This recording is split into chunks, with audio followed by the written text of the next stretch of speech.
The committee will come to order without objection. The chair is authorized to declare a recess of the committee at any time. We will recess if there are votes. I don't want any members on the committee to miss votes. I now recognize myself for an opening statement before turning to our ranking member. The purpose of this hearing is very simple. It's to show that a climate agenda must be, can be, will be additive to communities that are struggling. The President's climate agenda will create jobs and bring prosperity to places across this country, towns across this country, whether in Pennsylvania or South Carolina or West Virginia, and will not take away any opportunities. Today, we'll hear from witnesses about how to create growth for towns and cities that have lost manufacturing and fossil fuel jobs.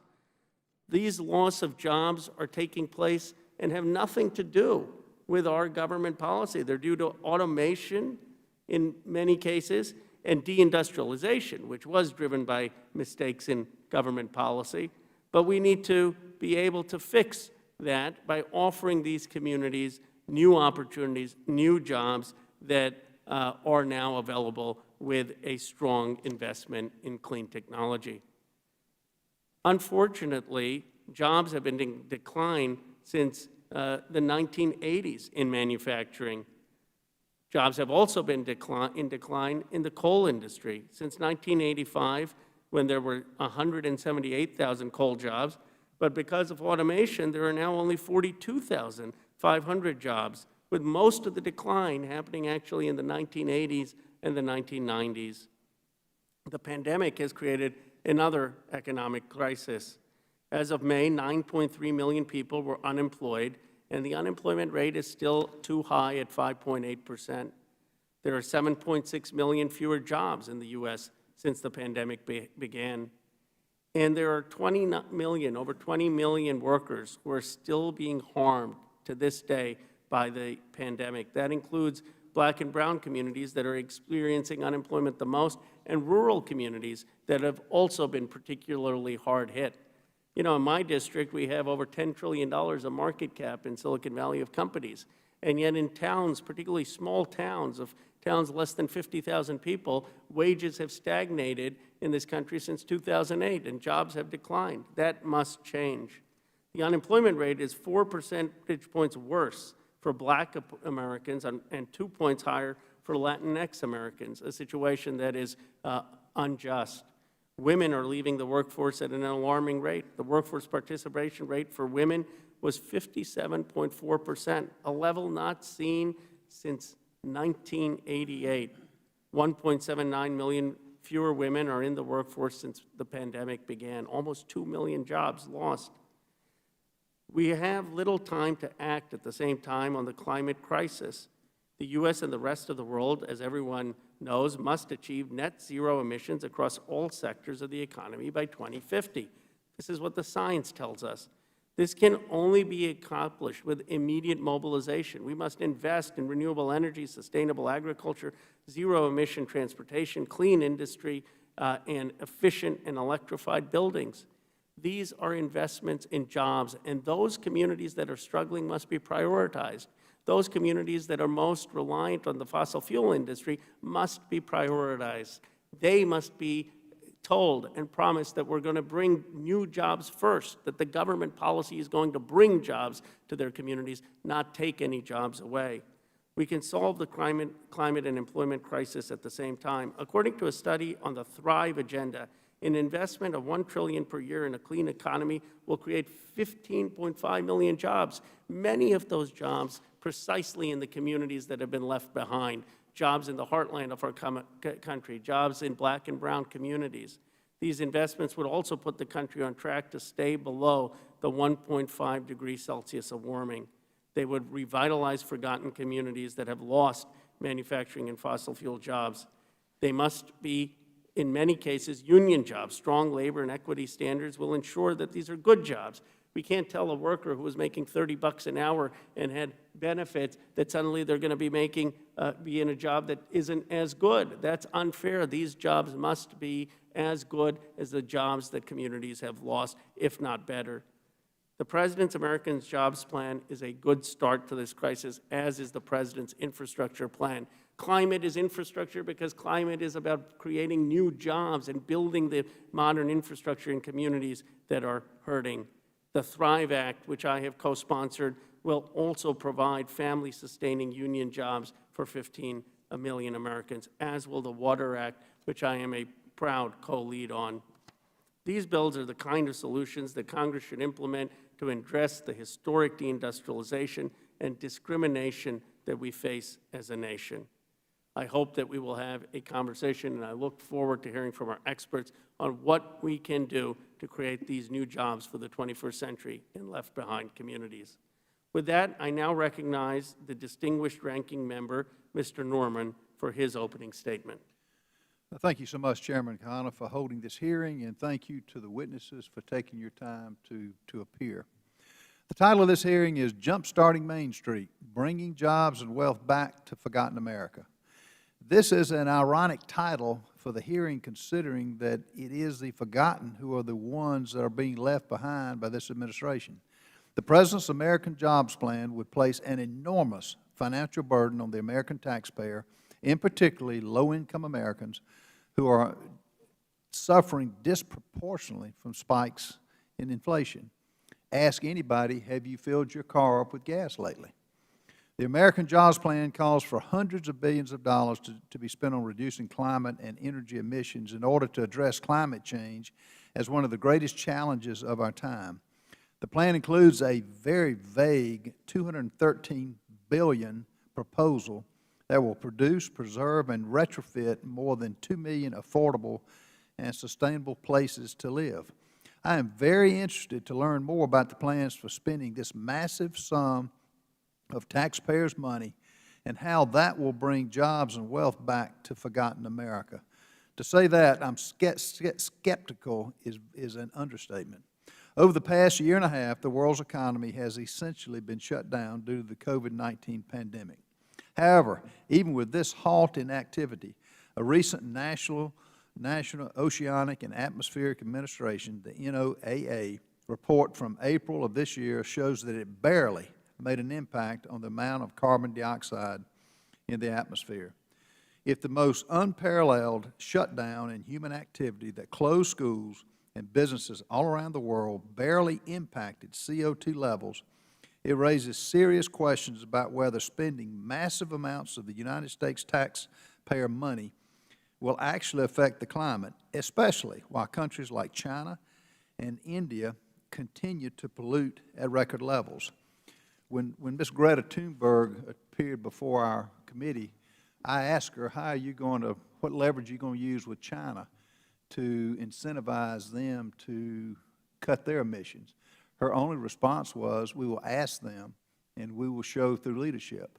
We're dealing with a communist country, and that's not the type of leverage that makes them respond to whatever we do. The United States has made great strides when it comes to emissions.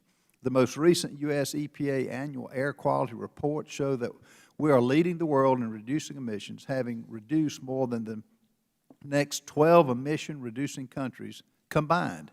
Because these reductions have come in as a result of innovation and market forces, energy costs have decreased nationwide. The progress made in energy innovation during the Trump administration is at risk because of the radical ideas the left is proposing. The Green New Deal would ruin our economy and do away with affordable energy while destroying millions of jobs, as has occurred in the shutdown of the Keystone Pipeline and relying on countries that do not have the best interests of the United States. Americans all over the country are dealing with the realities of the Biden administration's policies. Gas and lumber prices have skyrocketed since January. Lumber prices are up over 400% since this time last year. And in the past few weeks, I've seen hardworking South Carolinians waiting in long lines at the gas station. This is not the American energy dominance that we had seen over the prior 4 years during the Trump administration. As representatives, we will continue to support responsible policies that work to solve our problems by promoting innovation and investing in clean energy infrastructure. However, I fear that a premature move away from fossil fuels, particularly for poor areas, means that they will continue to have little access to the type of cheap, reliable energy that enables economic growth. I look forward to hearing from Mr. Shay Hawkins today from the Opportunity Funds Association to learn more about the work he is doing to help promote Opportunity Fund investments in distressed rural and urban communities. We should be looking at ideas like opportunity funds to ensure that America is able to help families and businesses respond from the COVID-19 pandemic instead of relying on massive government mandates that will only hamper and basically stop the recovery. The United States has abundant clean energy natural resources. We must use those resources to advance the American interest while continuing to lead the world in emission reductions. Thank you, Mr. Chairman, and thank you to each of the witnesses. Thank you, Mr. Norman. And while we obviously have differences in ideology that are clear, I've always appreciated your willingness to look for common ground on this committee. I now recognize the distinguished chair of the full committee, which should be a testament to the witnesses. Our distinguished chair doesn't join every hearing, so we're really honored that Carolyn Maloney, our chair, is with us. And Chair Maloney, if you would give your opening statement. Thank you, Chairman Khanna and Ranking Member Norman, for bringing the subcommittee's attention to this vitally important issue. The United States has a once-in-a-generation opportunity to combat the climate crisis and create millions of good-paying jobs. Crucially, the American Jobs Plan would commit the U.S. to a standards investment and justice approach. Ambitious standards will help to reduce carbon emissions on the timeline science says is necessary to secure a livable climate. Direct investment spurs immediate green deployment and job creation. And justice humanizes every dollar and every agency decision for a generation. Last Congress, the Oversight Committee and this subcommittee partnered on a series of staff reports called The Urgent Need for Climate Action. These reports uncovered the staggering cost of runaway pollution in several states in the United States overall. And daunting as the numbers are, I know that one of the key findings from that staff report is that the U.S. will, quote, save lives, reduce illnesses, and save trillions of dollars by acting now at a local, state, regional, and national level. The most immediate benefits will come from eliminating what committee staff reports called the primary impacts of fossil fuel pollution. The carbon emissions that drive global climate change also release deadly gases teeming with particles that lodge in our lungs and enter the bloodstream, leading to serious health impacts in many communities. And in my own state of New York, reducing emissions at the level consistent with the Paris Agreement would save 400,000 lives simply due to cleaner air. Because of the climate crisis, drawing down emissions is a top priority. But in tackling this problem, we must ensure we target the pollution crisis equitably, focusing on frontline communities that are hurt first and worst. I am proud to support the Thrive Act and its sustained investment model. And with the transition to a renewable economy, we can beat back the climate crisis and move forward with more environmental justice. Fundamentally, we need to direct at least 40 to 50% of investments to the most impacted communities, meeting and hopefully exceeding the goals set by President Biden and the American Jobs Plan. As we will hear today, these communities are poised to lead the way to a green industrial transformation. I want to thank you, Chairman Khanna, for having this hearing, and I look forward to working with you as you move forward with proposals to green America, create more jobs, create a healthier environment, and I look forward to the testimony. I yield back. Thank you, Chairwoman Maloney. Now I will introduce our distinguished witnesses. Our first witness today is Rick Bloomingdale, President of the President of the Pennsylvania AFL-CIO, who I remember said the key is to always talk about bringing jobs first. Then we will hear from Brandon Dennison, Founder and Chief Executive Officer of Coalfield Development in West Virginia, who has really been working with local communities. Next, we will hear from Catherine Coleman Flowers, founder of the Center for Rural Enterprise and Environmental Justice in Alabama. Again, someone who is grounded and rooted in her community. Then we will hear from Dr. Derek Hamilton, the Henry Cohen Professor of Economics and Urban Policy at the New School, really one of the most brilliant public intellectuals of our time. Next, we will hear from Michelle Martinez, Acting Executive Director of the Michigan Environmental Justice Coalition, who's doing extraordinary work, and I want to recognize Representative Gomez on our committee for bringing her work to our attention. Finally, we will hear from Shay Hawkins, CEO of the Opportunity Funds Association. Thank you for coming in person. The witnesses will be unmuted so we can swear them in. Please raise your right hand. Do you swear or affirm that the testimony you are about to give is the truth, the whole truth, and nothing but the truth, so help you God? I do. I do. Let the record show that the witnesses answered in the affirmative. Thank you. Without objection, your written statements will be made part of our record. With that, Mr. Bloomingdale, you are now recognized for your testimony. Thank you, and good afternoon, Chairman Khanna, Ranking Member Norman, and Chairwoman Maloney, and members of the House Oversight Subcommittee on the Environment. Thank you for inviting me to testify today. As was said, my name is Rick Bloomingdale, and I'm the president of the Pennsylvania AFL-CIO.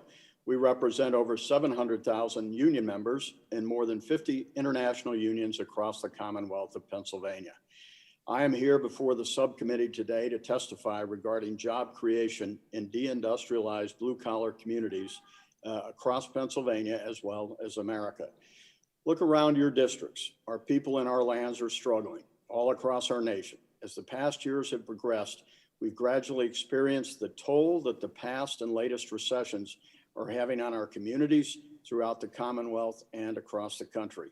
We must understand the weight of living paycheck to paycheck that many of our communities carry every single day. We need to target investments in areas of the country that have been deindustrialized and historically disadvantaged by working together to create an economically and environmentally sustainable pathway forward. Over the past year and a half, Pennsylvania has experienced the highest unemployment rate in any of our lifetimes. We need to understand the importance our infrastructure plays in creating and maintaining good jobs that provide a steady livelihood to hardworking Pennsylvanians. Diversifying our energy workforce through the addition of good, innovative jobs can play a critical role in how we build the future our workers and families deserve. We must be clear, environmental sustainability cannot be economically unsustainable.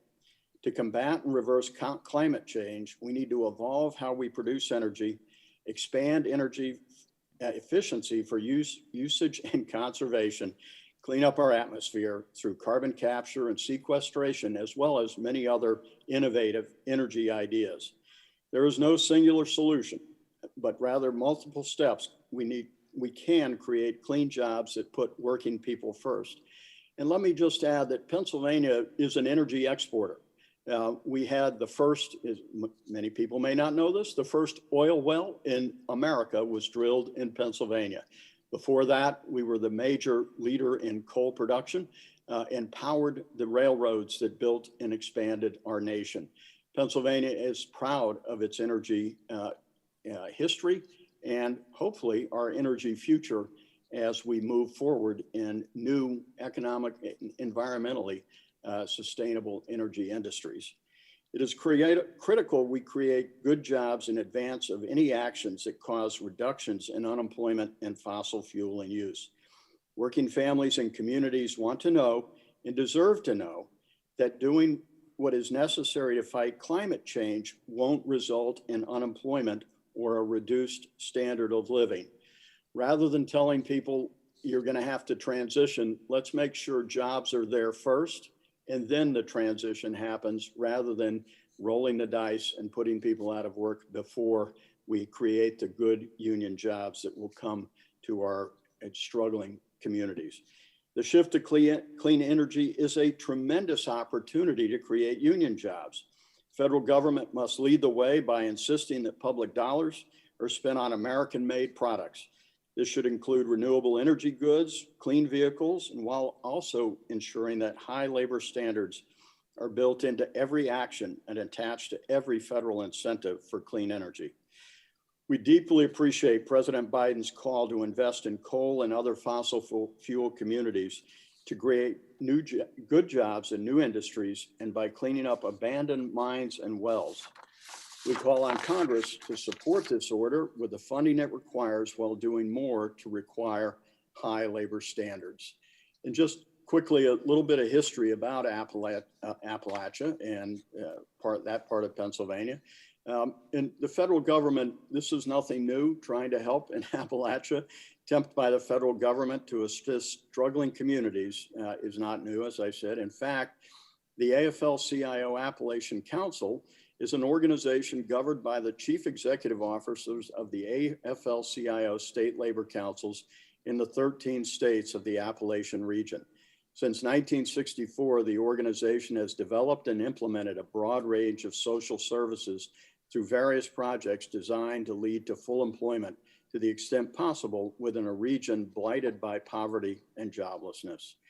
Council also recognized that as technological advances and economic forces brought about changes in the workplace, workers would be required to have additional skill sets that had not been necessary in previous generations. Much of this is still true today. Lately, we've been engaged with a group called Reimagine Appalachia. And while many communities throughout our country have been negatively impacted by deindustrialization, I'd like to focus on a strong initiative building out of Appalachia that can serve as a framework for future success as this administration creates new pathways to build back better. Reimagine Appalachia is a coalition formed of economic and environmental community leaders and grassroots organizations who are working to address the obstacles and propose solutions on rebuilding a local economy that can adequately support workers, communities, and the environment in the face of deindustrialization. Rather than government officials coming into local communities that are hurting and implementing change without leveraging the voices and experiences of the local population, Reimagine Appalachia is unique because it has built forward from the input of local residents, those whose lives are drastically and directly impacted, and how they reimagine their Appalachia. Together, the coalition has been working to address the problems that these local stakeholders have highlighted, incorporating their voices into creating a blueprint for economically and environmentally sustainable change. This plan shows how federal resources can support high-quality jobs and sustainable manufacturing, a modern civilian conservation corps, and by building out the region's broadband infrastructure, which is critical to any growth of any businesses across America. The final report from a study by the Political Economy Research Institute, PERI, at the University of Massachusetts Amherst, shows that the blueprint has the potential to provide good, sustainable jobs for 250,000 Pennsylvanians every year for the next 10 years. The number is for Pennsylvania alone. The job creation potential equates to hundreds of thousands more jobs for each of our neighboring states in the Appalachia region. These federal investments would not only represent a counterforce in the economic collapse associated with COVID-19, they would also build the foundation for a more sustainable and vibrant Appalachia moving forward. But first, we need to combat negative impacts that will happen on fossil fuel industry workers. There are roughly 64,000 Pennsylvanians working in fossil fuel-based industries, including oil and gas extraction, coal mining, and refineries. The PERI analysis, driven by emissions reductions that come in part from reduced energy consumption of high emission fuels, determined by the year 2030, there would be 28,702 fewer fossil fuel industry workers, about 1,000 of which each year would retire, but the rest of which would require reemployment. Each year for the next 10 years, roughly 1,800 workers will deserve priority status for reemployment and jobs created via national climate change legislation. Peri-analysis recommends, among other things, that income support from supplemental wage insurance for any difference in pay levels that result from moving into cleaner energy industries. Some additional training for new work may also be necessary. For this purpose, federal funding should be allocated towards union apprenticeship programs, providing continuing learning opportunities. I'm going to jump right to the conclusion here because while I can't see the timer, I'm guessing my 5 minutes is almost up. But we do need to invest in the future. This is not an ultimatum to protect either jobs or the climate. We desperately need to do both. We need a vision for the future that centers workers and their families, that includes workers who aren't currently in the energy sector.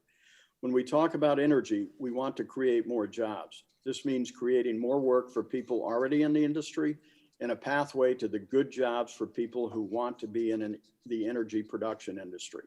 There is room for everyone if we do this the right way. As we look towards building a pathway to a better future for our communities, hardest hit through deindustrialization over the past decades, we must create policy that truly centers the vocalized needs from our local workforces in these areas.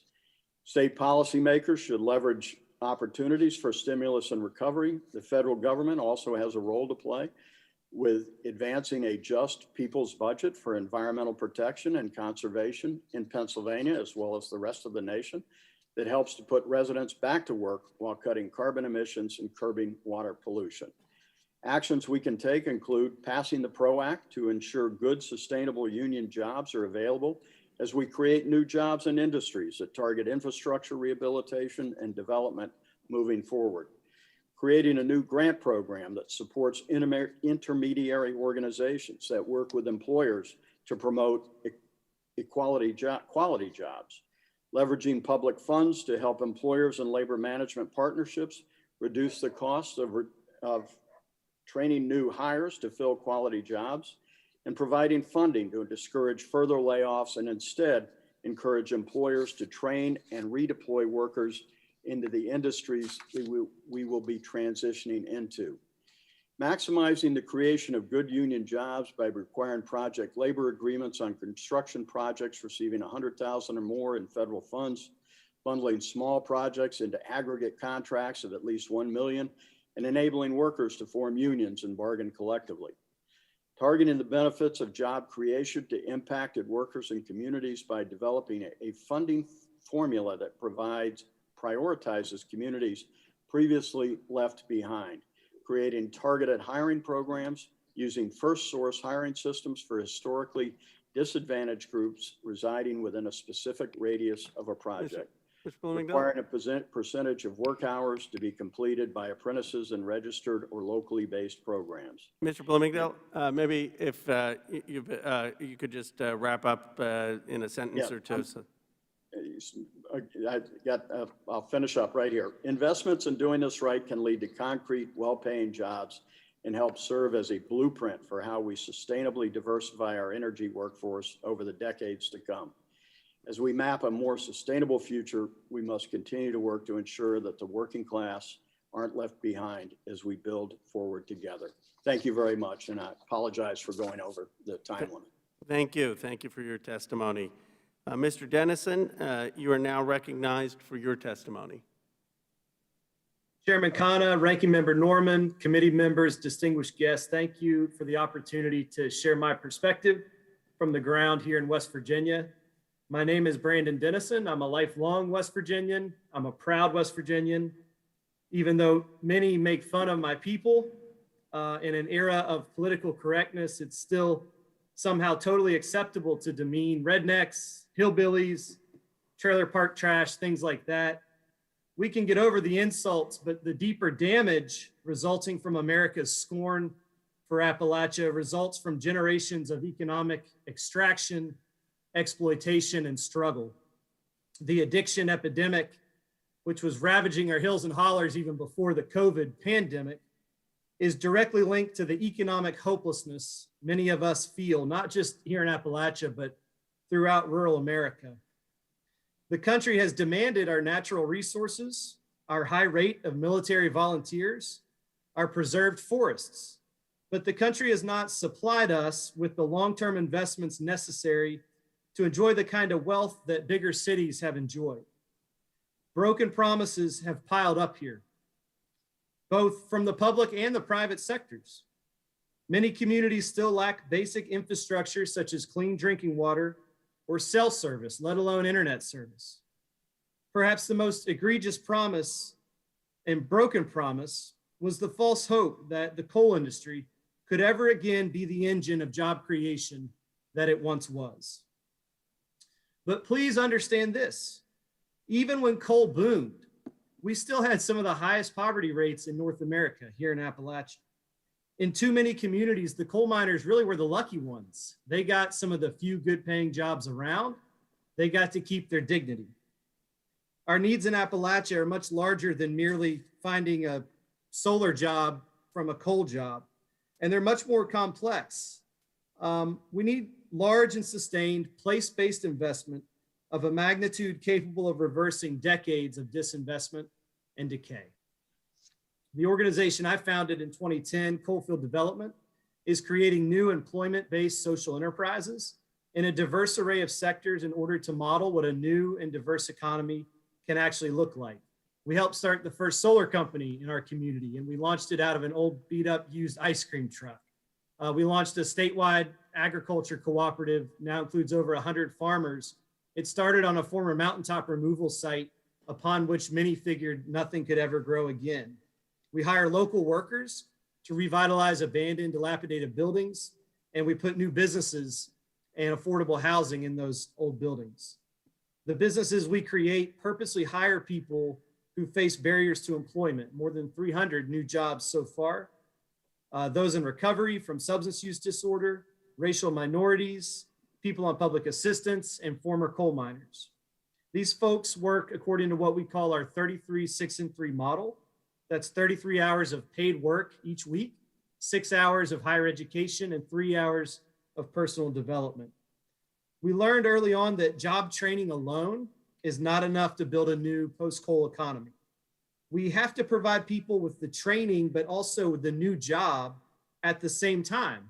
It's got to be paid because people can't put their lives on hold to do a training program. They've got families to feed.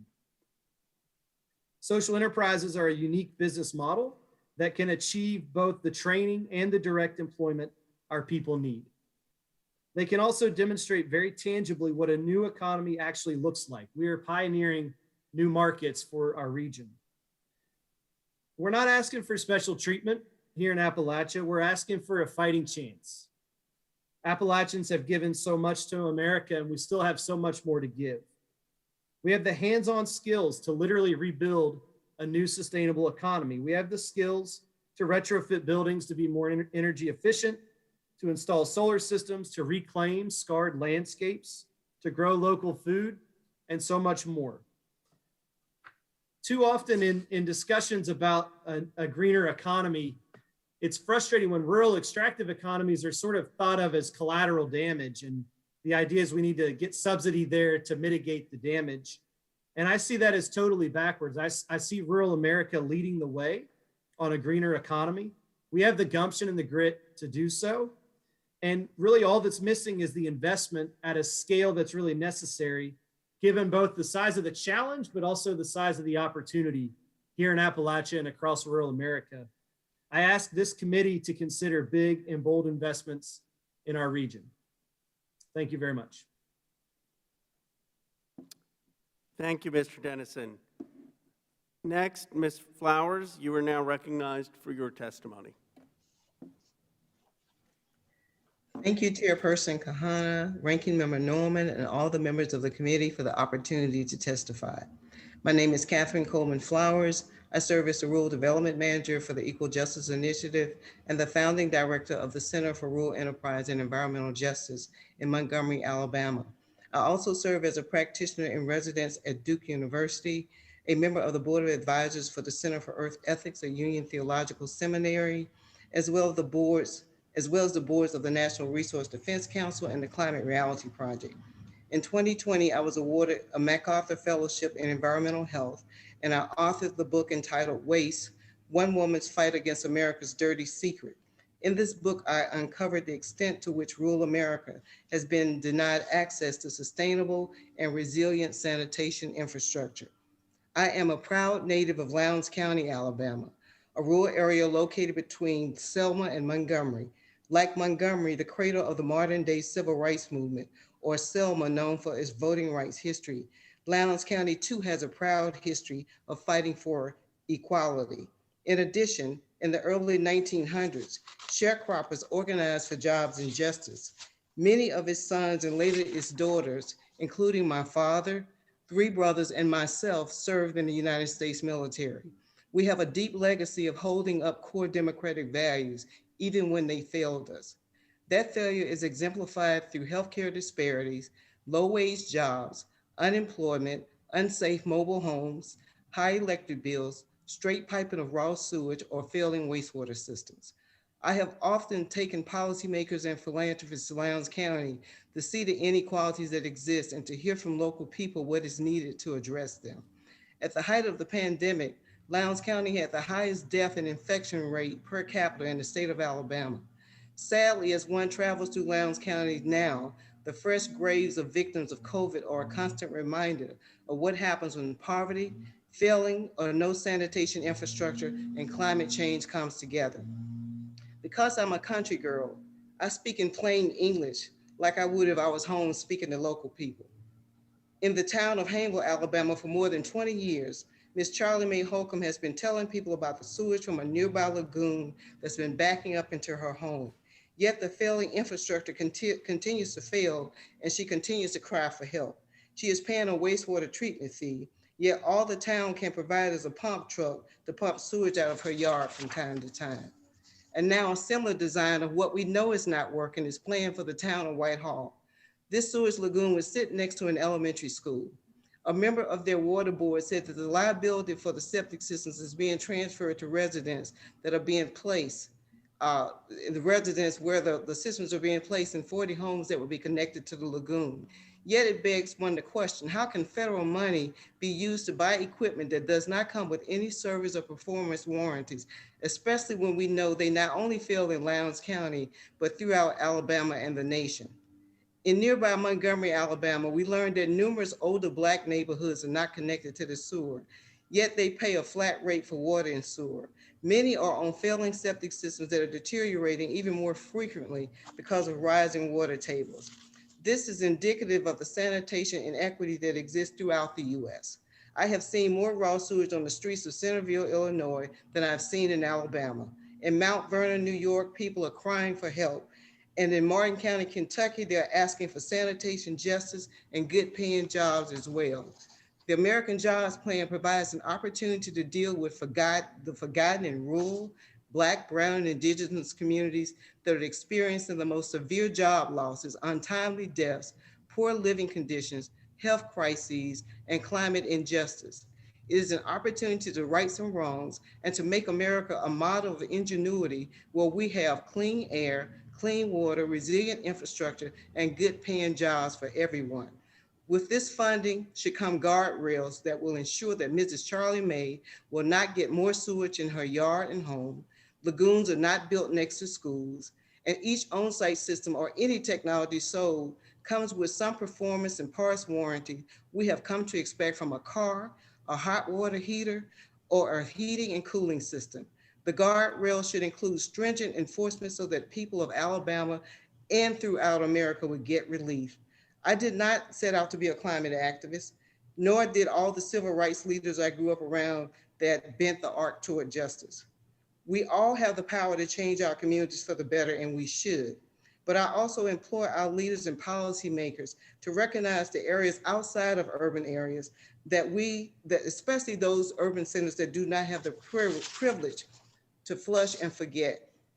I thank you for this opportunity to speak with you today. It is an honor, and I look forward to continuing conversation about environmental justice and functioning wastewater systems for all Americans. Thank you. Thank you, Ms. Flowers. Dr. Hamilton, you are now recognized for your testimony. Thank you, Chairman. Good afternoon, Chairman Khanna, Ranking Member Norman, Chairwoman Maloney, and other esteemed members of the committee. I am Derek Hamilton, the Henry Cohen Professor of Economics and Urban Policy, and a university professor at the New School and the director of the Institute on Race and Political Economy. Stimulus plans championed on both sides of the aisle use tax incentives and deregulation to cajole or bribe a private sector with already low tax bills and record-breaking profits to provide more jobs and rebuild the nation's crumbling infrastructure. This approach leaves workers vulnerable to the whimsical nature of trickle-down employment, as well as the instability of contingent work. Moreover, it often transfers the value of our public infrastructure assets to corporate interests with no guarantee that the infrastructure will actually be built in the first place. In contrast, a worker-focused industrial policy with direct public hiring ensures not only net new jobs, but net new quality jobs. Jobs that build our public physical health and human infrastructure, green our economy, and create a care economy for all Americans. This form of stimulus that directly targets American workers provides for a more efficient multiplier with fair and balanced growth that promotes our shared prosperity. An EPI report entitled The Productivity Pay Gap traces the relationship between economic growth and worker compensation since the mid-20th century and finds that between 1948 and 1979, our nation's productivity rose 108%, while at the same time, worker compensation rose a comparable 93%. That's almost a one-to-one lockstep balanced relationship. In contrast, from 1979 to 2018, a period of our economy characterized by supply-side economics, productivity rose by 70%, while real worker compensation rose by only 12%. This concept that I'm describing of building our physical and human infrastructure by way of direct public hiring, it's not new, nor is it radical. It provides a direct source of employment. It triggers a multiplier stimulus effect across a panoply of economic activity. It enables workers, particularly those at the low end of the labor market, to bargain for better wages and benefits without the fear and destitution associated with the threat of unemployment. It structurally changes the US economy away from low-wage work towards more moderate and high-wage work. It addresses our 21st century physical and human infrastructure needs and reduces our vulnerability to natural disasters resulting from our unnatural climate change. It reduces the adverse effects of job discrimination.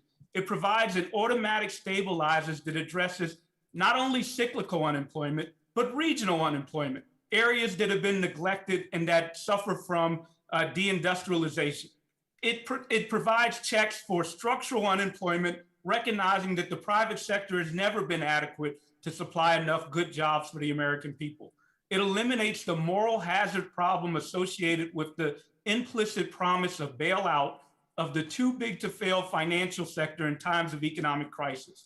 The jobs could range from construction, education, health services, supportive housing, libraries, child and elder care, arts and culture, projects designed to transform our cities to green, emission-free municipalities that are more sustainable and resilient. The federal government, states, Indian nations, local municipalities, community councils would conduct inventories of their needs and develop a job bank of tasks to be done. Priority would be given to the most urgent projects to aid the most distressed communities. The work would address our 21st century infrastructure needs.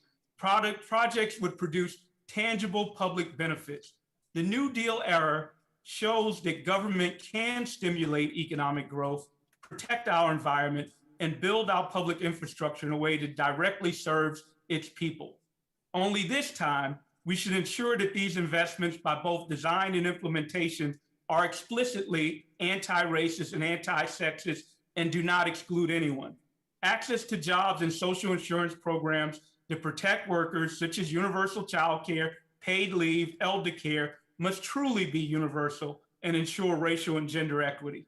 So in conclusion, we need a 21st century public infrastructure that prioritizes our shared prosperity by centering worker livelihoods as both good labor and industrial policy. Thank you. Thank you, Dr. Hamilton. Now we will hear from Ms. Martinez. You are now recognized for your testimony. Thank you. And I want to thank you for the opportunity to present today, specifically Vice Chair Rashida Tlaib, my Congresswoman, where I live in the 13th District, for her leadership in Washington, D.C. Thank you, Chairman Khanna, Chairwoman Maloney, Ranking Member Norman, and the other Congresspeople present today. Thank you, Representative Gomez, for the invitation. My name is Michelle Martinez, and I work as the Acting Executive Director for Michigan Environmental Justice Coalition. For 10 years, MEJC has been fighting for equal access to a clean environment and environmental justice with coalitional partners, working from the Jemez principles of democratic organizing. Over the last 3 years, MEJC has engaged in a powerful campaign with partners like We Want Green Too, the Citizens Resistance Against Fermi 2, Solidarity, Michigan Welfare Rights, and more to do 3 basic things in Detroit: make energy affordable, healthy, and find community-owned renewable energy pathways. We feel that everyone, no matter where you live or what the color of your skin, deserves to be able to have access to affordable energy, to breathe clean air, to participate in the renewable energy economy. And what we've encountered is a matrix of corporate power and the politicians that they pay obscuring, obstructing, and denying our pathway to democracy and climate justice. For this reason, Congress needs to jumpstart the renewable energy economy with direct community investments, not just vague and uncertain benefits to areas in Michigan that are hardest hit by the long history of environmental contamination and disinvestment of the industrial sector. Detroit is not special. It's emblematic of the places all over the United States where racial inequality, pollution, and a disproportionate weight of all of the risks with little to none of the benefits of the fossil economy reign. A pollution-free economy is an opportunity to course correct from corporate greed to community health and wealth. Just to give a portrait of what people do in the face of disinvestment and crumbling infrastructure, I turn to testimony given by resident Kiava Stewart to the Michigan Public Service Commission, highlighting the plight of power outages. In Detroit, pre-pandemic, our monopoly utility DTE Energy performed over 200,000 shutoffs every year just in the Southeast Michigan service territory. Detroit experienced death from power outages, twice the rate of the suburbs. Ms. Stewart specifically talked about how during power outages, mothers in her community would pool food and redistribute those to those who did not have food from refrigeration spoilage, going to great lengths to feed kids until the next SNAP benefits came. A recent report by the Georgia Institute of Technology's School of City and Regional Planning stated that a combined heat wave and power outage in Detroit could be worse in fatalities than the magnitude of Hurricane Katrina. The American Recovery Plan must be ambitious in its push to invest in the renovation of our energy system with community health and wealth at the center to solve the climate crisis. Detroit wants to go to work to fix the climate problem as outlined in the Thrive Act. $1.138 trillion is the estimated public investment in wind, solar, and geothermal energy that economic modeling shows is necessary to enable 50% decrease in US greenhouse gas emissions by 2030. Detroit wants these investments in our homes, in our schools, to replace water systems and put solar on our roofs. But right now, fossil fuel proponents are pushing for false solutions that build out another generation of fracked gas, extend nuclear, extending their power and profit, threatening the most precious resource in the United States, the Great Lakes. While advocates, tribal leaders, municipalities are leading to shut down the Enbridge Line 5, utilities continue to build fracked gas pipelines, tethering the Great Lakes for another 3 generations to the risk and the threat of climate-causing methane gas. Methane gas 20 times stronger a climate-causing gas than carbon dioxide. And for that reason, we must reject false solutions like capture technology, crediting, credit training as a solution. Today, we experience such wild inequities in the energy system. University of Michigan researchers found that in Detroit, a city of 85% Black and Latinx residents, use energy less. We pay a higher proportion of our income on energy. We're overexposed to fossil pollution. And as a result, we experience hospitalization and the costs from healthcare bills because of it at a much higher rate. We experience healthcare costs even from high heat events from that of our suburban white counterparts, demonstrating clearly that redlining and white flight that happened over the second half of the last century is defining the early stages of climate inequity. White suburban communities are just not experiencing the impact of energy system the same as Black and Latinx urban Detroit. The barriers to access renewable energy are big, and Congress must level the playing field with bold, direct community investments to ensure equitable development, equitable deployment of resources, fairness in the rate structure, access to capital, adequate education, job training, workforce development, technical assistance, guaranteeing of minority business contract to sustained resources that will combat the low wages, limited access to training, corporate monopolies, and the racial discrimination baked into the system. Of course, Detroit needs an increase in LIHEAP monies. Absolutely, we need this in an increasingly unaffordable energy system. But we need fair, affordable funding mechanisms for ownership and wealth creation that are aligned with climate justice. First, Congress can employ a national moratorium on all utility shutoffs and debt relief, mandate affordable payment systems, and levy heavy penalties for stranded assets. Enact a halt on the regressive mechanisms that allow companies to pass the risks of their decision to construct new fossil infrastructure onto ratepayers.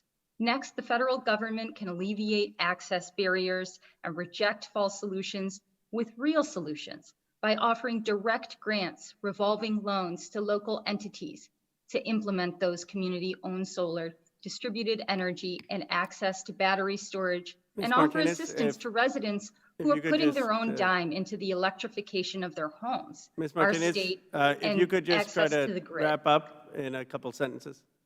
I'll close here with the investments that Congress need to make right now should address these issues. We need oversight ensured, adopting the WEJAC recommendations, including Justice 40 and EJ mapping tools. Thank you so much, and we look forward. Thank you for your time today.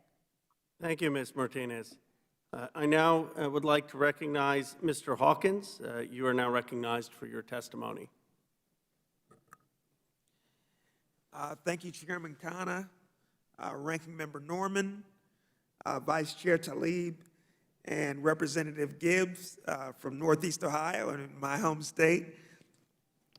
And members of the subcommittee, it is a pleasure to be with you today. This is my fourth time testifying before Congress, but my first time testifying before the Environment Subcommittee here. And so thank you so much for having me. I am the co-founder and president of the Opportunity Funds Association, a trade association whose members are entrepreneurs, investors, and developers operating in opportunity zones. And this morning, I would like to discuss how opportunity zones are targeting private investment in areas of the country that have been deindustrialized and historically disadvantaged, and how opportunity zones can be expanded to help provide cleaner, more affordable, more secure energy. Further, I want to emphasize the importance of pursuing an infrastructure plan that makes significant investments in traditional infrastructure without crippling tax increases on small business and workers that would undermine the historic progress made prior to the pandemic in minimizing minority unemployment and raising minority incomes. So prior to founding OFA, I served as the majority staff director for the Senate Finance Subcommittee on Energy, Natural Resources, and Infrastructure, and as tax counsel to Senator Tim Scott, where I helped him champion the Investing in Opportunity Act legislation authored by Senator Scott and Senator Cory Booker that became opportunity zones. And on this side of the Capitol, I was pleased to see that you, Chairman Khanna, as well as Chairwoman Maloney, and as well as Representative Cooper on this subcommittee were all co-sponsors of that legislation, and that's very much appreciated. Recent IRS data shows that $24 billion has been raised and committed to investment in opportunity zones thus far, with billions being raised in the heart of the pandemic. And a recent report from the Council of Economic Advisors estimates that opportunity zones will lift 1 million Americans out of poverty and reduce poverty in designated zones by 11%. We're also seeing key investments in operating businesses taking root in opportunity zones in critical industries such as clean energy. There are 475 solar installations producing more than 1 megawatt of activity in opportunity zones, as well as 127 solar farms, wind farms, and 15 battery plants producing at least the same capacity as what we saw on the solar side. Out in Indiana, Hoosier Solar Holdings is embarking on a large-scale solar build-out project where they're looking to build 6 utility-scale solar projects across 4 counties there in Indiana. OBE Power, a Hispanic-led software company based in Miami, recently raised $300,000 to fund an expansion of electric vehicle charging infrastructure with the goal of having 2,500 stations across the United States operational by 2023. And so Congress should look to encourage cooperation across opportunity zone oriented agencies. They should look to empower CDFIs to take a more direct role in opportunity zone investing. We should look to make opportunity zones more transparent through legislation such as the Impact Act that was introduced by Senators Sinema and Senator Scott last Congress. And we should look to expand opportunity zones and extend that policy more directly. On the infrastructure side, again, we should look to pursue bipartisan infrastructure plans that do not raise taxes and instead look to fund the infrastructure plan through transportation fees and redirecting existing funds to pay for that infrastructure build out. I appreciate, again, you allowing me to come to speak to the subcommittee, and I look forward to delving even more deeply into ways that we can bring more wealth and jobs to Main Street. Thank you. Thank you, Mr. Hamilton. Right on time as a former Senate staffer. Yes, sir. The chair now recognizes himself for 5 minutes of questioning. Mr. Bloomingdale, I was struck by your phrasing that we must create jobs in advance of any reduction in employment, and that we must bring good jobs first before talking about a transition. You've really been in these communities, and I know you're very blunt. How best can we frame a climate agenda to speak to that concern and build a synergy between the climate movement and workers in these communities? Well, and thank you for the question, Congressman, and I'll try to be as brief as I can because it's a complicated question, right? Because you're dealing with people's livelihoods, and people, change worries folks, as you well know. And, when you're making, and one of our previous testifiers talked about the coal mining jobs, especially the unionized ones, were the good jobs in West Virginia. Folks could live a middle-class lifestyle, and that's the union difference, of course. But when you talk to people about change, it's troubling because first of all, they may start to think about, do I have to move, and am I going to have to sell a house in an economy where there are no jobs? Because my job at the power plant or at the coal mine or back in the 80s at the steel mill is going to disappear. So it's a conversation that you've got to allay people's fears, and you've got to talk to them about the kinds of jobs that will be coming to their region, how they can train for those jobs, because some of the skill sets that you have as a coal miner are not necessarily transferable to doing, cable installation, although, there's pretty talented men, mostly men, some women, and can easily adapt to those skills, but it will take training. So you've got to show that the jobs are there, not just train somebody for a job that may or may not exist, which is why I say it's important for the jobs to be created first as things start to change. And, carbon capture is a technology that's, still being developed, but being used in some pilot programs. And, I think that if the idea is to reduce carbon emissions, which it is, and how we do that, if we still use coal-fired power plants, but with zero carbon or very low carbon, then, that's going to keep those jobs existing. Now, they may eventually disappear because coal will disappear. It's a finite resource, but that's 100 years in the future.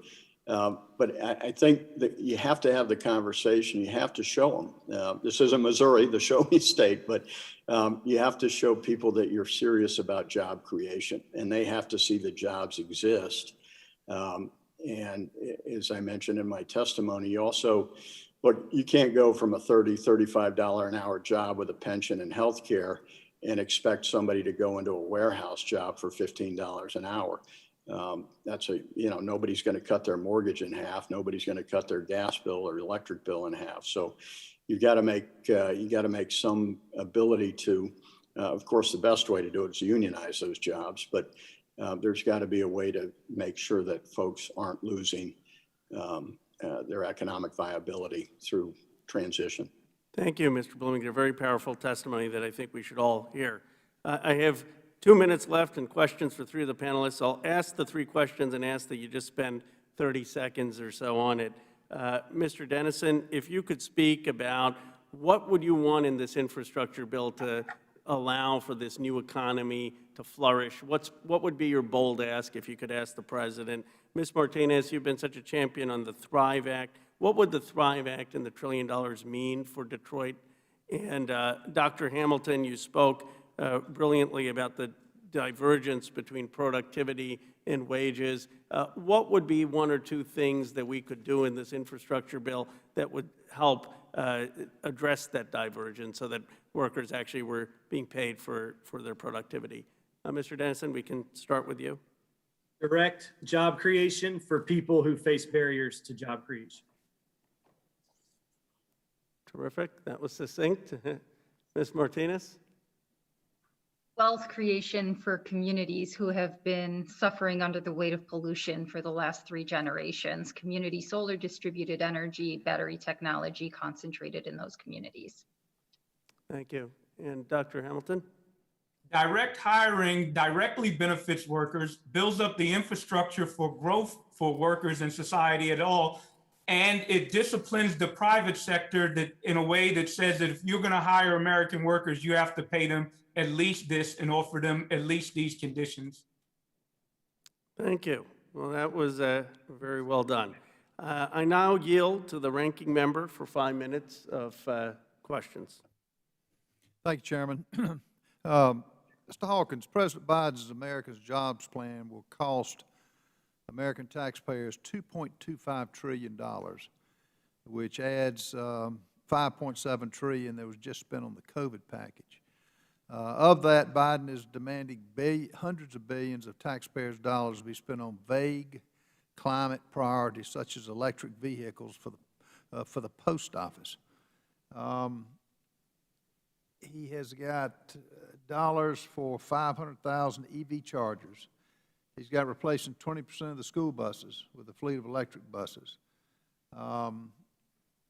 Is this, this is on top of some of the figures I've already cited, lumber prices 400%, the gas prices that are through the roof.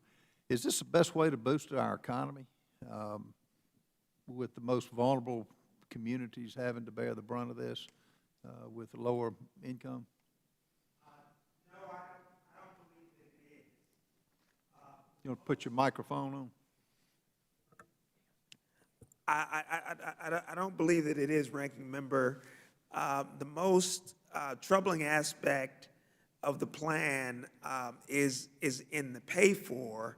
When you look at the taxes that are being proposed in association with the plan, particularly the severe increase in the corporate tax rate, is troubling because corporations don't actually pay taxes. What they do is they pass those taxes directly on to workers in the form of reduced job opportunities, consumers in the form of higher prices, and shareholders in the form of reduced share prices. So what you're looking at, particularly the impact on consumers, is very troubling because consumers are already dealing with a current inflation rate increase of 12%. So it's almost as if, you could look at it as if Congress imposed a 12% sales tax on everything that the American consumer and American families need right now. And so we don't want to then hit workers and small businesses with a tax increase on top of that. And so that aspect is very troubling. Fortunately, there are bipartisan conversations going on right now on an infrastructure project that would be worth, almost $1 trillion, and that would fund a lot of, we look at as traditional infrastructure projects, but would do so through transportation fees and through redirecting existing allocated monies towards infrastructure. So that, this plan, when we look at things like broadband, we look at $65 billion for that, $72 billion for water systems, $21 billion for safety efforts, et cetera, $56 billion for airports. These are things that can be done without those crippling tax increases that are going to really hit folks hard who can't avoid them. And I guess, though, the adage, you can't tax your way into prosperity, is true now, in your opinion? Absolutely. What we were doing prior to the pandemic in trying to minimize counterproductive regulation and minimize the tax burden, particularly on those in the lower end of the tax scale through things like the increasing the earned income tax credit and doubling the standard deduction. Those types of things created arguably the strongest economy that we have seen in a generation.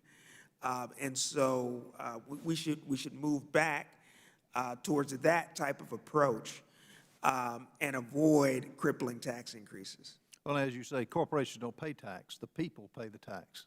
They just pass it through. Right. Well, I applaud you on the opportunity zones. That's where private investment can go into disadvantaged areas. They've offered tax incentives, where if you hold the property 5 years, you get a 50% discount in capital gains. If you hold it 10 years, you get 100%. That's incentivizing the private sector. So thank you for those type jobs that you have. And I've yet to see one job created from the Keystone Pipeline that was canceled that this administration promised would be there. Have you? I have not. Okay. I think my time's up. Thank you, Mr. Chairman. Thank you. I now yield to our Vice Chair, who has been really a great partner in this committee, Rashida Tlaib. Thank you, Mr. Chair. Welcome to all of our witnesses here today. I am so incredibly proud to see Michigan's own 13 district's own Michelle Martinez, the executive director of Michigan Environmental Justice Coalition. It brings so many amazing organizations together, and she's been a fierce fighter. The first time I was exposed to Ms. Martinez was when she was with Sierra Club Detroit, and I was going door to door, and I saw white crosses in front of people's homes, wanted to know what that was about. And it was a campaign that the organization was doing to expose the human impact of doing nothing on climate. And people had white crosses in front of their homes if someone in their home died of cancer, survivor of cancer, was experiencing it. And so it was wide opening. At that point, I grew up in Southwest Detroit, where the community was, had no idea what was really happening behind the polluted clouds, the odor that was coming through our windows, and now fully understand really a human toll on that. I really truly want to talk about the human cost. I know folks are talking about taxes and all those kinds of things, but really the true human cost on the American people on doing nothing about climate crisis. We talk about climate crisis here in Washington all the time, but I really think we always lack the understanding of really the cost. If you want to look at the economy, how the cost on the economy is when we do nothing, or really the human cost, to me, is something that we can't look away when we talk about forgotten communities like the one in my district. And Mr. Chair, I don't know if you know this, literally in the shadows of Marathon Oil Refinery, across the street from there is a playground and a rec center where we had one of the committee hearings like this there. And as many of you all celebrate with your community,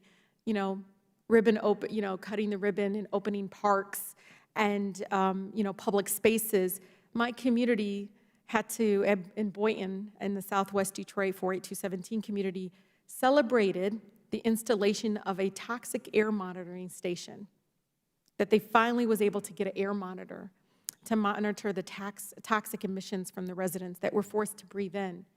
So you understand the human cost of doing nothing. And so I really want to ask Ms. Martinez, what does it truly mean to be forgotten when it comes to policy and when it comes to when you look at budgets that are coming out of Washington, D.C., and it leaves communities like ours behind? What is the human toll on the people that we're supposed to be fighting for here in Congress? Yeah, thank you, Congresswoman Tlaib, and thank you for your leadership in this. It really is taking every single one of us in Southwest Detroit and all over Michigan to, scream from the rooftops that, when you have kids that are being born with asthma, they don't have a fair chance. When you have kids who are locked in their homes, not because of COVID, but because we've been out of attainment. We had illegal levels of sulfur dioxide since 2008. Kids are going to their grandparents' funeral at 60 or 65 years old from ailments associated with pollution, cancer, and heart disease. Families are being robbed of that special connection, and grief and trauma is put in its place. And so we've seen now more than ever that, healthy households are the building blocks of a strong and joyful community. Nothing is more apparent than that during COVID. And so all of our forgotten communities, it really means closing your eyes and saying, I don't care where fossil fuels come from, what harm they cause, or where they end up, because they come from Southwest Detroit. They run through native lands in the Traverse Bay area. They spill in the Kalamazoo River. And at every point, from fracking to pipeline to burning petroleum coke in the coal plant, or ending up in oceans as plastic, with each dirty intersection of fossil fuel production, we close our eyes and we try to forget who suffers most for corporate greed. And it's Black, Brown, Indigenous, Latinx communities. So status quo, Congresswoman, it means more pollution. It means allowing the rush to gas to be built out in Michigan and poison our Great Lakes. Every time we invest in these false solutions, it's an opportunity cost to our future, to equity, to climate justice. So we really have to understand the scale of the moral question before us, right? Act now and save millions of lives, or wait. Have it cost 10, 20 times more and allow those false solutions to take home, sacrificing humans, millions of non-human people, non-human lives, right? And it's not alarmist, right? This is well-studied scientific observation from climate scientists. So, urgency of now, right? And going bold is our charge, is our challenge. So that, that's our plea from Detroit, right? That we really need this for jobs, for our future, for our kids, and for the Great Lakes. Thank you so much. And Mr. Chair, I'd be remiss, I would love to share with our colleagues some of the fraudulent activity of opportunity zones by billionaires who have got their areas designated even though they didn't meet the census requirement, Mr. Chair. That is something I would love to be able to fully investigate when a billionaire can use our opportunity zone that was supposed to be met for poor communities, being used in wealthy communities like downtown Detroit, where it isn't helping communities like ours. Thank you. I yield. Thank you, Vice Chair Tlaib. I now recognize Mr. Gibbs for his 5 minutes of questions. Thank you, Mr. Chairman. So you're next on our side. You'd probably be able to make it down there if you wanted to speak in person. If he's not there. the panelists could just mute. Okay. All right, thank you, Mr. Chairman. Other than Mr. Hawkins and my colleague, Mr. Norman, everybody else I seem to have forgotten that before the pandemic, I can't say it, we had the lowest unemployment in years. We had the lowest unemployment in our minority communities. We had the highest real wages, the most discretionary income in our lifetimes. And since then, with the pandemic, which obviously caused a lockdown and a lot of things happened, but we did have a bipartisan solutions last year that saved lots of jobs and lots of businesses that was passed on a bipartisan basis. And now what we've seen happen since then, when the economy is coming out, the lockdowns are ending, we have about 9 million jobs in this country that are unfilled. The thing I hear from businesses all the time is, we can't get workers, we can't get workers. They're paying extra, they're paying signing bonuses, they're doing everything they can because they're all in a very competitive position fighting for workers. And what's happened now, we've had an administration on the other side of the aisle. They've killed, I guess probably millions of jobs, but at least thousands of jobs when they killed the Keystone Pipeline. They're also hurting the environment because that oil field in Canada is still going to get produced. It's going to be trucked out or trained out, railroad out instead of a pipeline. Killing the border wall, that killed a lot of steel workers' jobs and the impact of that. So right there was thousands of jobs that were killed in just a matter of months. And now we've seen inflationary pressure. We've seen a tax now on our lower income people because of inflationary pressures of higher gas prices, over $3 a gallon, higher food prices, the cost of living is going up, and now they're talking about increasing taxes on an economy that's just struggling to come out of a very unprecedented episode of the pandemic. One way we, at the 50,000-foot level, we can get out of this and help people get back to their lives is don't continue the policies we had to do last year on a bipartisan basis because the stimulus checks were needed then, but now they're causing people incentive not to go to work. The extended unemployment is killing jobs, or not killing jobs, killing people not to come back to work, and it's suffering our business community. And these policies have to change, and I think we always need to remember what the situation with the economy was before the pandemic, and how, and fortunately, since our economy was so strong before the pandemic, it's actually helped us, I believe, to get through the pandemic now as we claw our way out of it. Mr. Hawkins, opportunity zones. I'm really excited about it. My friend Senator Tim Scott, you guys worked on that and got that done. Can you explain a little further, how that actually works, how it brings capital investment into certain areas, and what have you seen the impact since it's been instituted? Sure. Thank you, Representative Gibbs. What we did there is we gave governors the ability to designate 1/4 of the distressed communities in their states as opportunity zones, as places that were eligible for this particular type of investment. And every opportunity zone is going to have a poverty rate that's greater than 20%, and is going to have an average income that's less than 80% of the state average.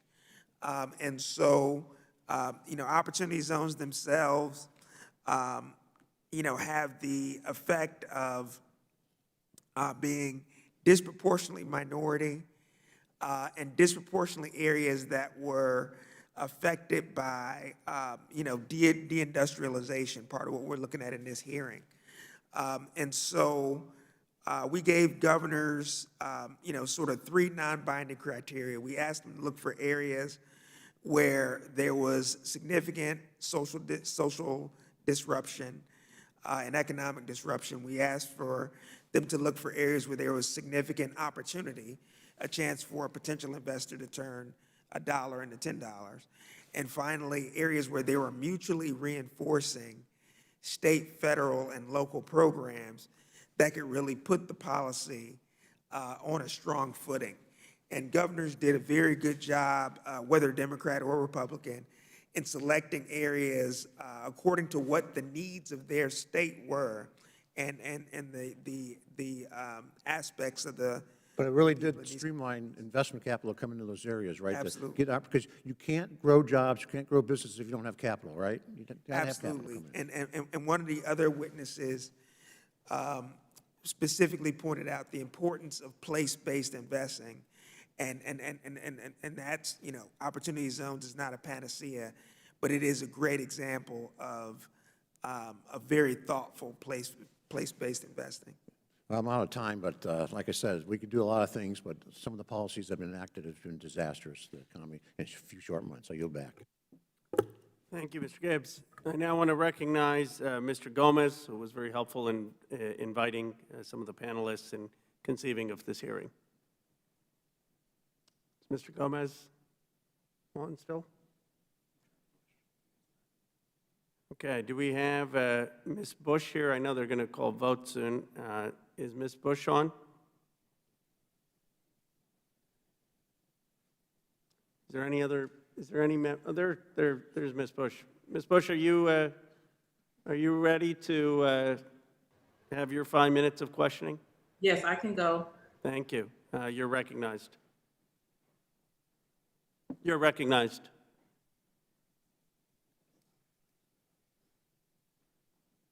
Here we go. Okay, sorry. Couldn't get my mute off. St. Louis, and I thank you, Chairman Khanna, for convening this timely hearing. The Earth has already warmed about 1 degree Celsius above pre-industrial levels. If we're going to stay below the catastrophic level of 1.5 degrees Celsius of warming, we must immediately decrease greenhouse gas emissions. This is an issue that hits so close to home for me. In the past, I have been unable to afford air conditioning in a city with sweltering summers that are hotter than ever before, with 11 more 90-degree days per year than when I was born. We're already paying for climate change in our community year after year through death from extreme heat, high energy bills, and pervasive gun violence. As a single mother that has lived in my car with 2 kids, I know that people, predominantly Black, brown, and indigenous people, are suffering right now. We need to take bold action. We need a Green New Deal. The greenhouse gas effect is not a switch that we can simply turn off, and it will take years of sustained investment. We know this. Take years to fully decarbonize our economy.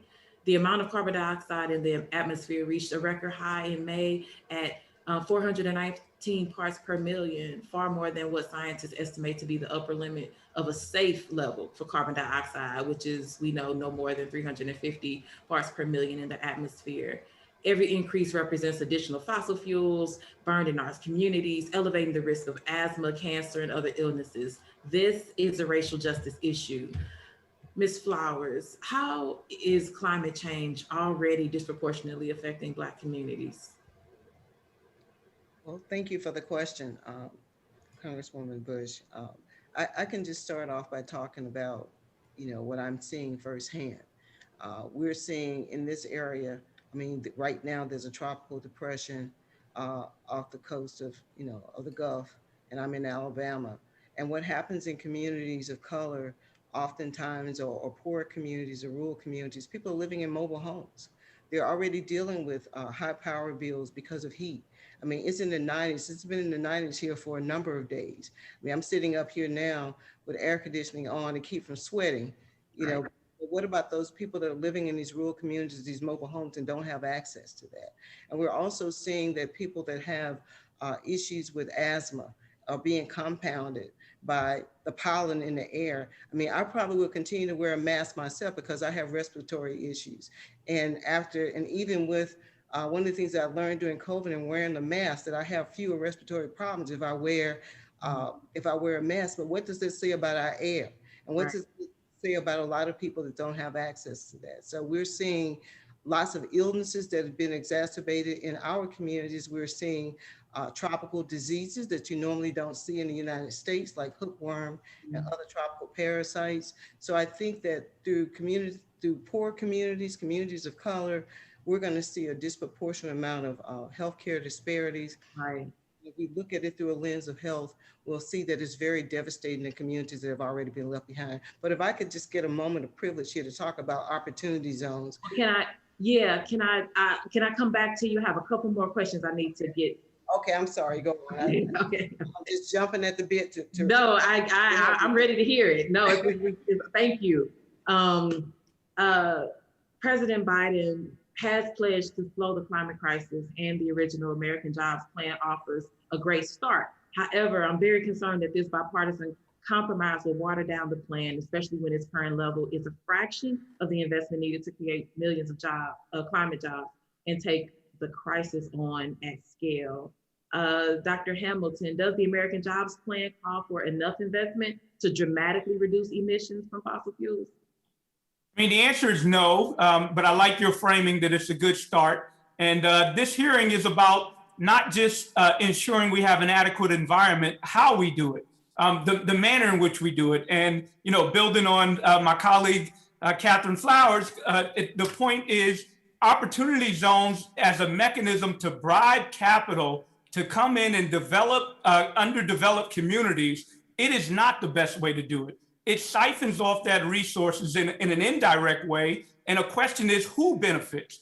Who benefits from that? Those that already have existing capital. It hastens gentrification and still leaves workers vulnerable to the imbalance of power. Only this time, the state is facilitating this imbalance of power. So we juxtapose that against an analysis where the public is directly investing in these communities and ensuring that the assets remain in those communities and still protect us against our inevitable climate change that is the result of our inactions. I thank you for that. Congress must pass a true and comprehensive climate and infrastructure package that immediately invests in public renewable energy. I'll leave it there. Thank you, and I yield back. Thank you, Ms. Bush. I now want to recognize Mr. Fallon for his 5 minutes of questioning. Mr. Chairman, thank you for your graciousness. I appreciate it. Oh, the currency of identity politics. I want to talk about creating jobs in this country. We have to unleash the American capitalistic tiger. We've been paying people to stay unemployed for far too long. And anytime you subsidize something and incentivize it, it's not a miracle at all that you're going to get more of it. The unemployment payments are continuing. The federal unemployment payments are continuing until September 6th. And if some of my colleagues on the other side of the aisle had their way, they'd extend them even further. What we need to do is eliminate them forthwith, right now, immediately. And I have a great idea. Let's stop paying people to be unemployed and incentivize them to go out and not exist, but live. Our country's reached the end of the COVID pandemic. If anybody wants a vaccine, it is available and it is free. And I would highly advise anyone, any adult in this country, to get it. I got immunized the old-fashioned way. I had COVID and it was awful. It damn near killed me. It was terrible. I don't want anybody to go through an experience like that. And when you have over 52.5% of the country has received at least one dose of the vaccine, our mask mandates have been rescinded, and we're finally returning to normal. The things about the identity politics that have bothered me is I've seen over the last several months in Texas and here in D.C., people accusing COVID of being racist. Fossil fuels today apparently is racist, and now the climate is racist. I was unaware of these things as a problem ever, but apparently some people believe they are. So let's look at some data and some facts. Our African-American brothers and sisters in 1900 had an average life expectancy of 33 years of age. And then through the next 120 years of further industrialization and apparently pollution, That life expectancy pre-COVID was 74 years of age, a 224% increase. And before COVID, Blacks and Latinos had a very similar life expectancy. Whites, it was 47 years in 1900, so a huge disparity between Blacks for sure. And it was raised pre-COVID to almost 80 years of age. So we are doing something right in this country. Let's not be fooled. The American Jobs Plan is another massive Biden spending plan that will yield not the results that were being promised. And I believe in the American people, and I believe in entrepreneurialism, and I believe capitalism is the one form of the one economic system that has ripped mankind, humankind, out of poverty. Socialism didn't do it. Communism didn't do it. Kinship gathering didn't do it. Mercantilism didn't do it. Nothing did it. Capitalism did it. And now we're splitting hairs because we're not a perfect country. Mr. Hawkins, how much capital has been raised for investments through the Opportunity Zones? So far, according to the IRS, $24 billion with a B has been committed to opportunity funds, the vehicles for making these investments. It's estimated that about $75 billion will come into the zones over the next 10 years. And so we're on track for that $75 billion. And again, the Council of Economic Advisors estimates that 1 million Americans will be lifted out of poverty as a result of the policy. One thing that is important to note is that this policy is not a panacea for eliminating poverty. What it is it's a tool in the toolbox of community development. It's a particularly sharp tool, and it's a tool that has broad bipartisan support. So the Biden administration and the HUD secretary, as well as the folks at EPA and other areas, have expressed support for opportunity zones. And the Opportunity Zones policy is the only aspect of the Tax Cuts and Jobs Act that have seen bipartisan amendments after tax reform. And real quick, Mr. Hawkins, can you explain how Opportunity Zones help target investments to historically disadvantaged communities? Yes, so what you're looking at is specific standards that were developed in line with the former New Markets Tax Credit, basically where areas have high poverty rates and low income. And so from those areas, governors were able to choose the areas within their states, 25% of those designated communities, as opportunity zones. Okay. Thank you. Mr. Chairman, I yield back. Thank you. Thank you. And I see Mr. Gomez has made it. Thank you for joining us, Mr. Gomez, and your help in planning this hearing. You're now recognized. Mr. Chairman, thank you so much for having this important hearing. And I was reading the title, Jumpstarting Main Street, Bringing Jobs and Wealth Back to Forgotten America. And I was thinking, I said, this America was never forgotten. It was the fact that corporations and politicians and decision makers viewed this part of America as the dumping ground for their businesses, for their industries. And then they went out of their way to target these communities. Like, I represent the east side of Los Angeles. Battery plant, operating 30 years, called Exide, under a conditional use permit that bled out lead and contaminated the property surrounding Exide, impacting Boyle Heights, impacting East LA. Decision makers tried to put an incinerator. Where? In Boyle Heights and East LA. They tried to put a prison. Where? Boyle Heights and East LA. They didn't forget about this part of America. They saw this part of America as their dumping grounds that they could pollute at will with no repercussions.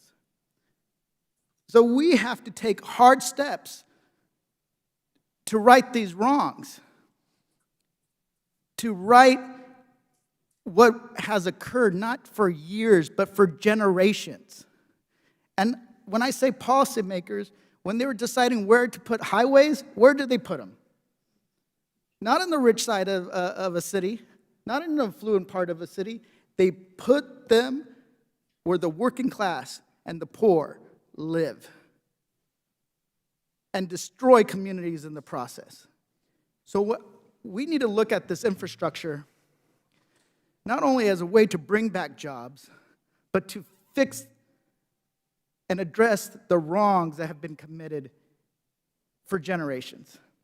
But we have to do that in a way that addresses the economic disparities that exist, but also helps clean up our air and our water and brings things forward. In California, we did some moving in that right direction on climate change. So much more to do. Ms. Martinez, can you just, I believe in a disproportionate investment of resources into these communities.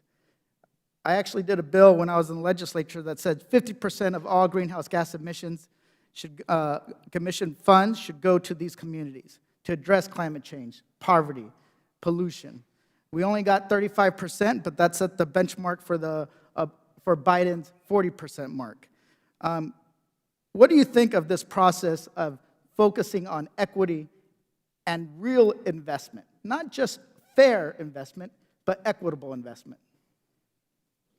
Thank you, Congressman. Yes, you're absolutely right. One of the seminal documents written by environmental justice scholars is Toxic Race and Waste. When they researched where toxic waste sites were located all over the United States, found disproportionately located in Black and brown communities across the United States. And when they revisited that same body of research 25 years later, they had found that the problem of toxic waste, hazardous materials, had actually gotten worse, not gotten better over 1 or 2 generations. So indeed, we absolutely need to correct and course correct for the harms done in the past. Those toxins live in our body, and we have been paying with them, not only with our healthcare costs, but also with our housing values and the depression of our home values in our communities. So right now we have scholars like Nikki Sheets, Ana Baptista, Paul Mohai, who have followed the road of California and helping to establish cumulative impact assessments that look not only at race, income, but also where those who are hardest hit by environmental contamination live. Where's that concentrated in our communities? And we can pinpoint with some certainty exactly where folks are most vulnerable to environmental contamination and pollution. And once we understand the geography of that poisoning of communities, we can indeed utilize tools like the Justice 40 initiative to target direct investment to those communities. To Ms. Flowers and others' testimonials, making sure that elite capture doesn't happen is the key there. So we have corporations that come in and swoop in, taking advantage of those funds that are meant to go to create jobs for low-income households, to rebuild schools, to make sure that we have adequate housing and education, and they go towards corporate profits and corporate investments for billionaires. So developing not only the safeguards for that, but absolutely directing those straight to our community for community direct investment with strong oversight to make sure that those jobs really land in the communities that are hardest hit. So absolutely the tools are there. They have been vetted by states all over the United States, and they're ready for deployment by the federal government. Thank you. Thank you, Ms. Martinez. I'm passionate about this issue because people see policy on if it's working or not with how it impacts their own personal lives and what they see on the ground. Not just statistics on a page, but what occurs in their own living rooms and dining room tables in their own communities. So I think this is an important discussion to have, but we want to make sure that this investment in infrastructure and combating climate change gets to the people that need the most help. With that, I yield back, Mr. Chairman. Thank you, Mr. Gomez. In closing, I want to thank all our panelists for their remarks, and I want to thank our ranking member Norman and all my colleagues for participating in this important conversation. With that, without objection, all members will have 5 legislative days within which to submit additional written questions for the witnesses to the chair, which will be forwarded to the witnesses for their response. I ask our witnesses to please respond as promptly as you're able, and I appreciate again your taking the time to testify before our subcommittee. This hearing is now adjourned.